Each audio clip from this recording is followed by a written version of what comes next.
तो कैसे हैं बाबू, आप सब अच्छे हैं। हमने पिछले 2 सेशन में यही पढ़ा है कि कब इलेक्ट्रोफाइल अटैक ऑर्थो पे करता है और कब इलेक्ट्रोफाइल अटैक पैरा पे करता है। और कल हमने बताया आपको कि कब मेटा पे करता है अटैक। लेकिन हम जो आज लेके आए आपके लिए पूरी ऑर्गेनिक केमिस्ट्री के लिए बहुत ही प्यारा सा रिएक्शन है ये वक्त इतना बिगड़ा है कि ऑर्थो मेटा पैरा तीनों पे होता है। ठीक है, तो बिना देरी किए चलते हैं। देखिए उस रिएक्शन को, बड़ा ही प्यारा रिएक्शन है, नाइट्रेशन ऑफ एनिलीन। तो हमारा और आपका ये प्यारा सा चैनल है शशि सर मैरवा वाले। चलिए देखिए बाबू, ये एक ऐसा रिएक्शन है जो ऑर्थो मेटा एंड पैरा तीनों पे होता है। ठीक है, आइए चलते हैं।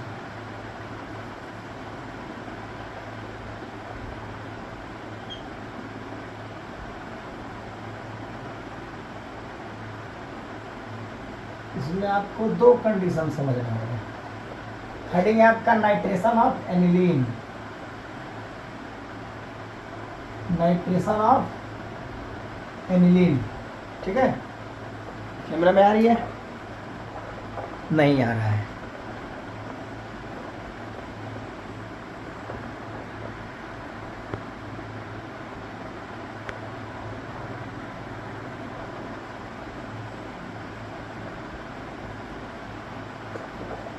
चलिए, आपका हेडिंग है नाइट्रेशन ऑफ एनिलीन। ठीक है, ये दिखाई दे रहा होगा अब सामने। चलिए तो बाबू, ये एक ऐसा रिएक्शन है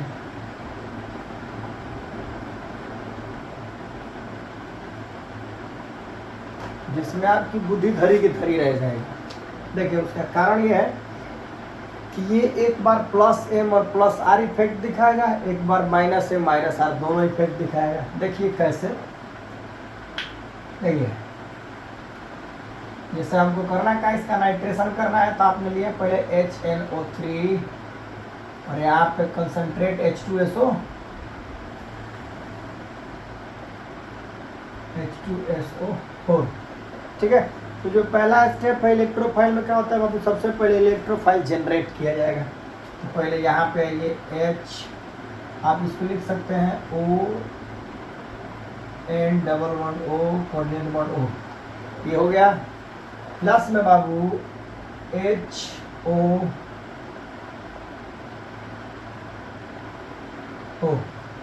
यही है H। इसमें क्या होगा बाबू, एक तो आपका बनेगा HSO4 और दूसरा बनेगा NO2। स्ट्रॉन्ग बेस, इससे ज़्यादा स्ट्रॉन्ग बेस वो है H+।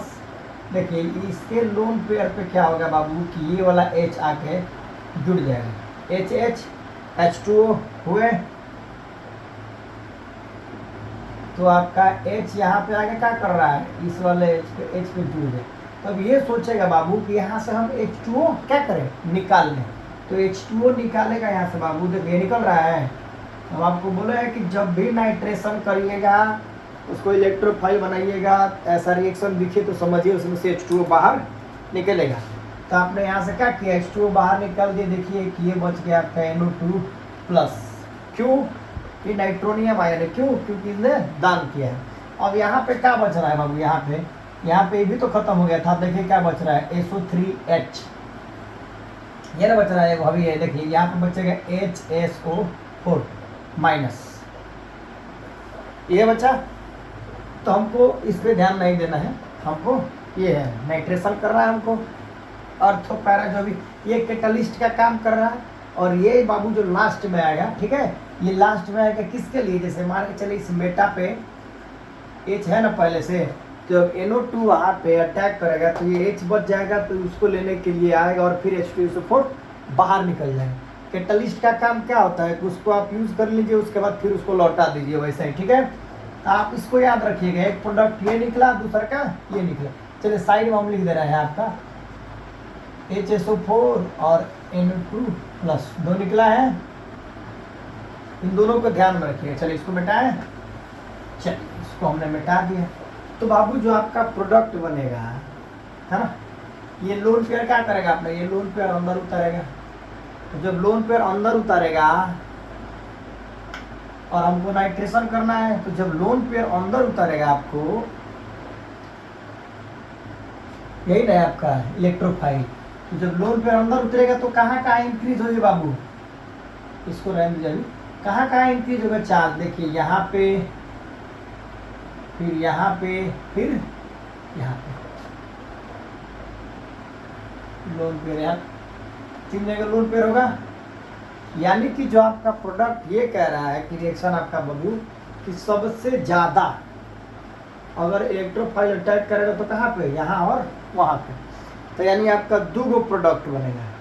पहला प्रोडक्ट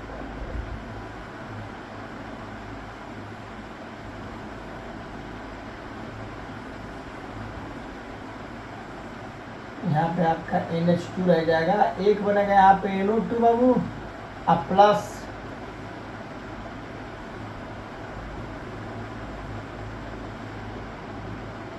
NH2 दूसरा का बनेगा NO2। अब इसमें कंडीशन है बाबू कि ये वाला जो प्रोडक्ट बनेगा आपका ये 51% बनेगा। तो आपके दिमाग में है कि सर ये वाला 49% बनेगा, नहीं, गलत, ये आपका बनेगा ओनली 2% है ना, केवल 2% बनेगा। तो अब दिमाग में ये है कि यार जब मानिए ये 51% बन रहा है, वो 2% 53% है, तो बाकी 47% कहाँ जा रहा है ना।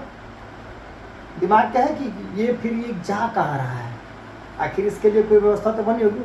तो देखिए जब ये रिएक्शन होगा ना, तो इसके साथ साथ पैरेलल एक और रिएक्शन होता है इधर। जैसे मान के चलिए यहाँ से ये एसिड है, H+ आयन देंगे, तो H+ आयन देंगे, तो ये जो अपना लोन पेयर है, इसको अपना लोन पेयर के साथ ये H+ दे देगा।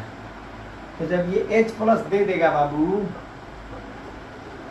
तो H+ दे दिया तो वो तो कंप्लीट हो गया। तो जब वो H+ दे देगा NH2, तो ये क्या किया है, हो गया इस पर NH2+, इसने दान किया, ठीक है, इसी को समझिएगा, मैकेनिज्म भी है। तो इसने दान कर दिया इसको, तो जब दान कर दिया तभी क्या करेगा बाबू, तभी इलेक्ट्रॉन खींचेगा। इलेक्ट्रॉन चालू कर दिया, पहले क्या दिखा रहा था, +m+r, और भी क्या कर रहा है, इलेक्ट्रॉन खींच रहा है। तो जब इलेक्ट्रॉन खींचेगा तो आपका एक प्रोडक्ट बनेगा HNO, फिर वही नाइट्रोनियम आयन, तो वो आके जाके लगेगा बाबू कहाँ पे, सबसे कम कहाँ इलेक्ट्रॉन खिंचाएगा, मेटा पे। जैसे चलिए वहाँ देख लीजिए, जैसे जब इसने इलेक्ट्रॉन दान किया बाबू NH2+ एनिलीनियम आयन, तो जब इलेक्ट्रॉन दान किया तो ही खींचेगा, तो प्लस चार्ज यहाँ आएगा। उसके बाद चलिए रेजोनेंस से करा देते हैं, देख लीजिए एक स्टेप।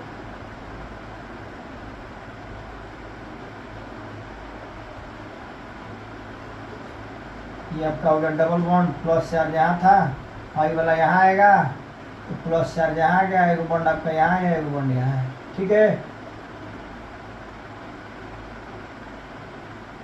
ठीक है बाबू। हाई वाला बॉन्ड चाहेगा हम यहाँ आ जाए, तो प्लस चार्ज आपका यहाँ आ गया, डबल बॉन्ड NH2, और यहाँ आ गया आपका डबल बॉन्ड, और यहाँ है डबल बॉन्ड। तब ये वाला बॉन्ड चाहेगा हम यहाँ आ जाए,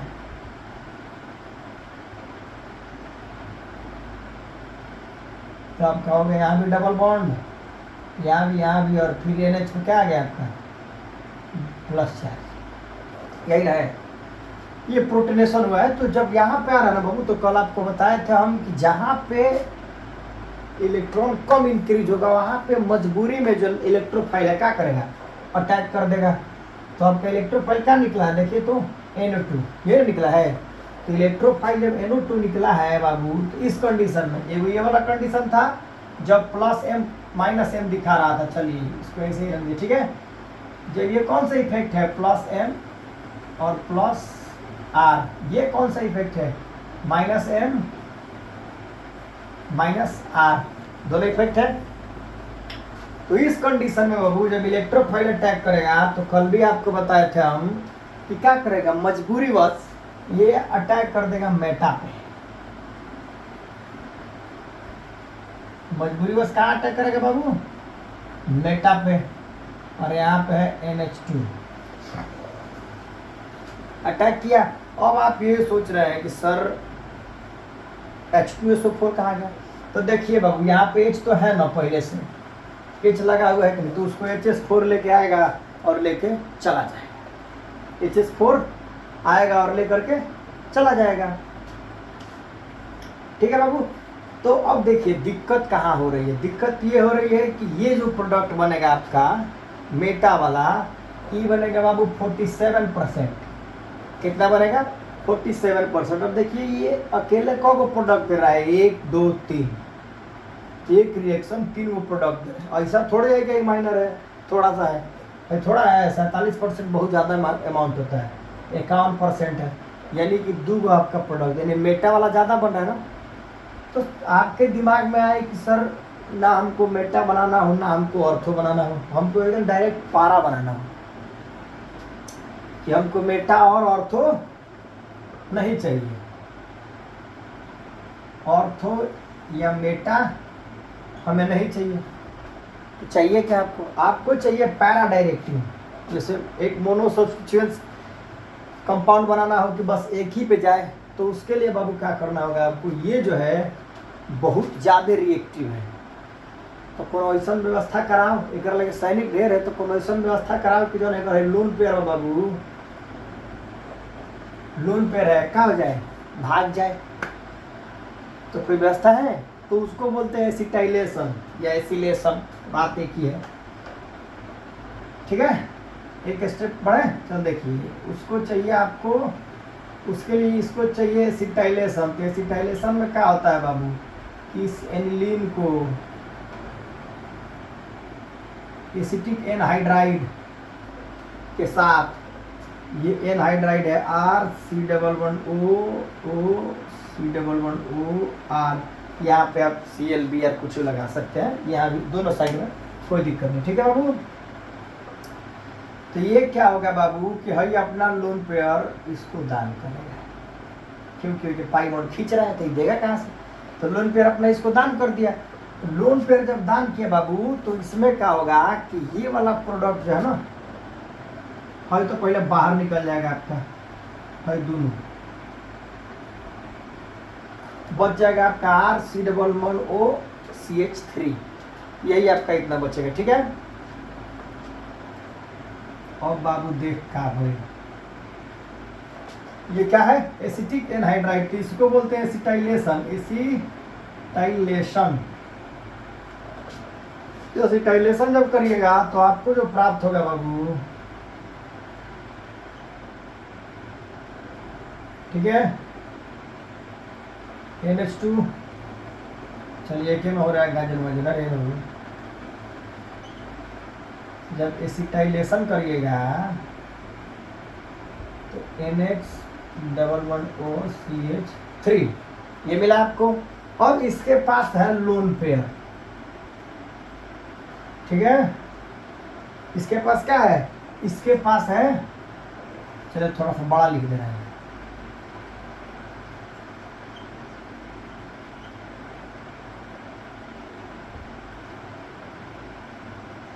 इसके पास क्या है बाबू, लोन पेयर। इसके पास जब लोन पेयर है तो इधर रिंग में उतार रहा था, यहाँ पे तो +M दिखा रहा था, तो ऑर्थो पैरा पे जा रहा था। लेकिन ये क्या करेगा, चाहेगा कि कैसे हूँ एकरा का भूलिया दिया जाए। तो देखिए हई क्या करेगा, हई पाई बॉन्ड को अपनी ओर खींच लेगा, तो इसको इलेक्ट्रॉन की कमी हुई तो ये क्या करेगा कि इसमें से अपनी ओर खींच लेगा। तो इसका जो लोन पेयर है क्या है, उलझ गए, तो इसका लोन पेयर उलझ जाएगा बाबू। तो यहाँ पे ये बहुत बड़ा कंपाउंड है, यहाँ पे लगाइएगा जब NO2 को, तो बताए थे स्टेरिक हाइंड्रेंस या रिपल्सन, इन दोनों के बीच में क्या होगा, स्ट्रॉन्ग रिपल्सन,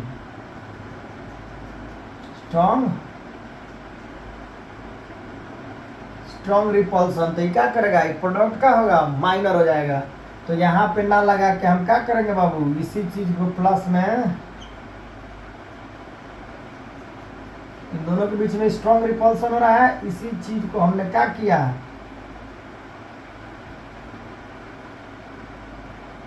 यहाँ लगा दिया NH NO2, ठीक है। अब क्या करना है कि हमको कैसे भी एनिलीन प्राप्त करना है ना, तो इसका प्रोटोनेशन कर दीजिए, प्रोटोनेशन H+ से या फिर OH से। तो जब H+ से OH से करिएगा तो लेके बाहर निकल जाएगा, आपको मिलेगा आपका ओरिजिनल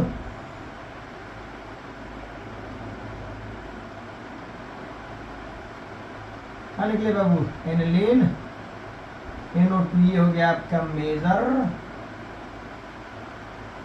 प्रोडक्ट। ठीक है बाबू, यही सब है। ठीक है, देखिए शुरू से देखिए, ये जो था लोन पेयर है इसके पास, तो ये इलेक्ट्रॉन अपना उतारेगा तो यहाँ पे आएगा, यहाँ चार्ज बढ़ेगा, यहाँ चार्ज बढ़ेगा, तो इलेक्ट्रोफाइल इन तीनों जगह पे अटैक करेगा, अर्थो पे या फिर पैरा पे।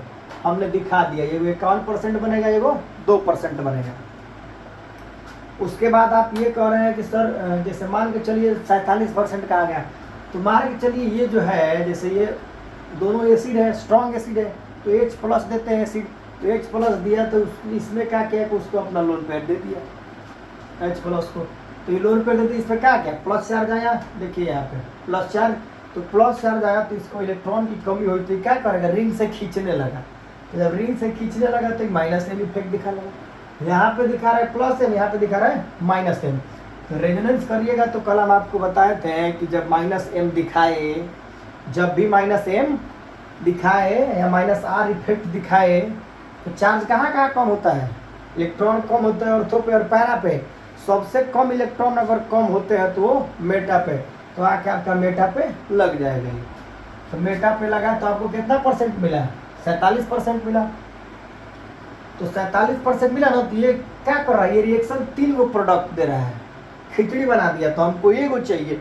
तो इसको करिए कि व्यवस्था कोई ऐसा करिए कि इसके लोन पेयर को उलझा दिया जाए। तो लोन पेयर को उलझाने का मतलब है कि कोई ऐसा के साथ रिएक्शन करा दीजिए कि उसके साथ चला जाए। जब इसका साथ एनहाइड्राइड के साथ रिएक्शन कराइएगा, एसिटिक एनहाइड्राइड के साथ, एसिटाइलेशन बोलते हैं बाबू उसको, तो जब कराइएगा देखिए ये प्रोडक्ट निकला यहाँ से CO3 बाहर निकल जाएगा, CO3 बाहर निकल जाएगा, COCH3 जो भी निकलेगा आपका बाहर निकल जाएगा। तो ये जो ग्रुप है इसके साथ अटैच हो गया, तो अटैच हो गया तो ये पाई बॉन्ड है, वो वाला क्या करेगा कि इलेक्ट्रॉन खींच, पाई को अपनी ओर खींच लेगा। तो पाई को अपनी ओर खींचेगा तो कार्बन के पास इलेक्ट्रॉन की कमी हुई, तो इस वाले लोन पेयर को क्या किया, अपनी ओर खींच लिया, तो उलझ गया बाबू। तो जब उलझ गया तो इसके हिसाब से कहाँ अटैक होगा, ऑर्थो पे और पैरा पे। लेकिन इसके साथ क्या दिक्कत है कि ये कंपाउंड बड़ा है, ऑर्थो पे लगाइएगा तो स्टेरिक हिंड्रेंस या रिपल्सन क्या होगा, बहुत ज़्यादा होगा, तो ये सही अनस्टेबल हो जाएगा। तो फिर आप पैरा पर लगा लीजिए इस कंपाउंड के साथ। उसके बाद प्रोटोनेशन करिएगा तो ये वाला जो आपका हिस्सा है गायब हो जाएगा, CHCO3 क्या निकलेगा बाबू यहाँ से, CH3CO3 बाहर निकल गया आपका, CHCO3 बाहर निकल जाएगा और H इसके साथ जाएगा, जुड़ेगा, आपका मिला NH2NO2। यही है बाबू नाइट्रेशन ऑफ एनिलीन। ठीक है, नोट कर लीजिए इसको।